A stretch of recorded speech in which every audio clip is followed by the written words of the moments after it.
समते भक्कम सुंदर दिखता सो। सच हाँ। देख बे नजर झनगड़ आबे मोर 16 साल के जवानी ला संभाल के रखी हूँ। हाँ अक्का सुंदर चेहरा में कौन हनी मुहाही वो, मैं तो पहली नजर में फीदा हो गया हाँ वो तोरबा।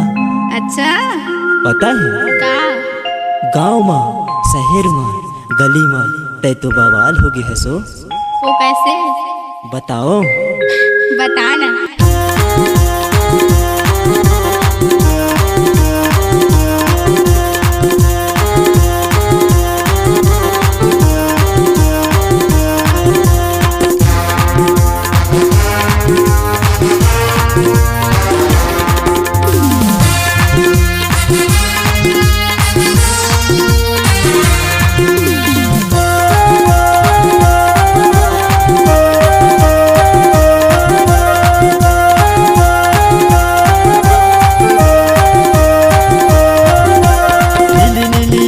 तोर फूले फूले गाल गोरी 16 साल के तय हो गए रे बवाल।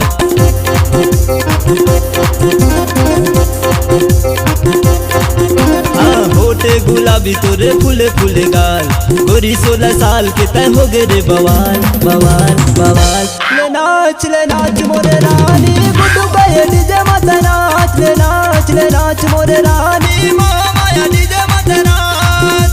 नीली नीली आँखी तोर फूले फूले गाल गोरी 16 साल के तय हो गए रे बवाल।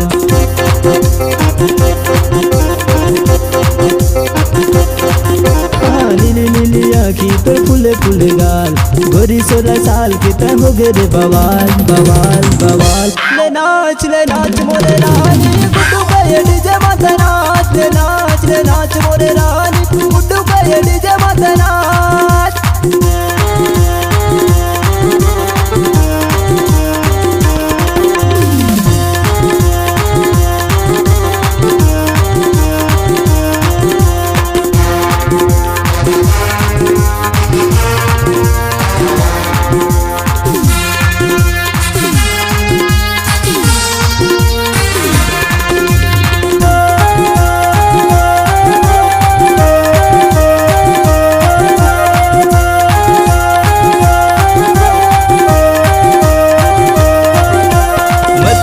हीरो रानी तोला मैं पटा हूँ ऐसे ते कुंवारी राबे तोला मैं बिहा हूँ।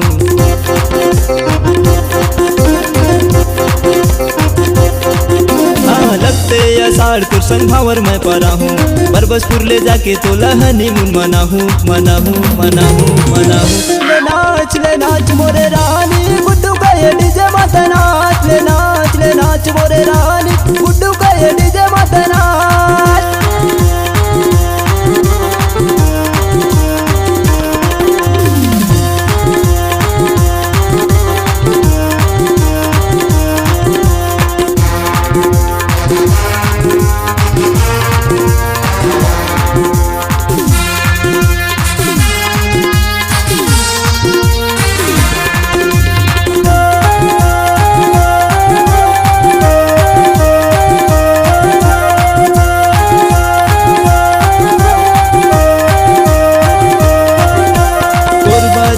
रानी तोला मैं घुमा हूँ हरदी के मड़ई मेला तोला मैं देखा हूँ।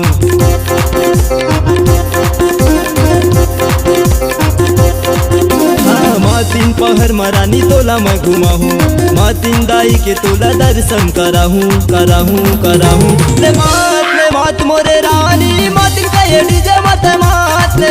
ले नाच मोरे रानी मातिन कहे डीजे मत नाच। नीली नीली आँखी तोर फूले फूले गाल गोरी 16 साल के तय हो गए रे बवाल।